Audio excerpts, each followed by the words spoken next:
from where you sit? I was just listening to Willie speaking, and I realized, my goodness, I have the privilege of actually understanding some of these things even without being informed, because when you talk about increasing polling stations, it does not necessarily mean that the stations you're increasing are for the new registered voters.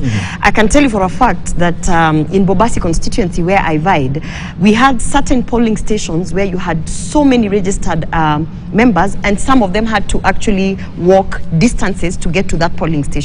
So what happened is, because of the requests that some of those polling centers or the stations are way far up, there were some that even when we were doing the party primaries and we were trying to figure out which polling stations are going to be used, because Mombasa constituency has over 120 polling stations.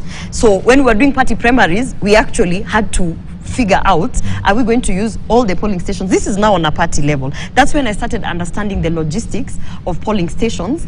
And when you say that IBC is increasing polling stations, it just doesn't mean that it's just because of the new registered voters. It also means that in certain places, people have been walking distances to go and vote.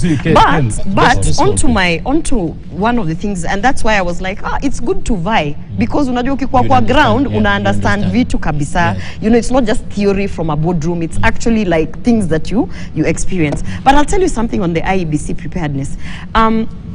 My take on this is that there are people who, no matter what you do as an independent organization, who you are not answering, these are not your bosses. Because IEBC, by the way, does not answer to anyone. It answers to the law.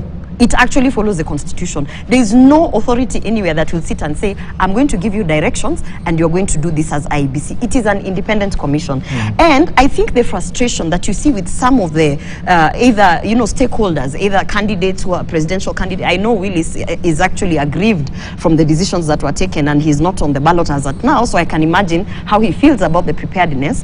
But I'll tell you for a fact, with everything that's going on, with all the court cases that are going on, with all the new, remember, even Section 22 of the Election Act, we amended it, and you know, IEBC had to, much later when we were putting the party list, come in and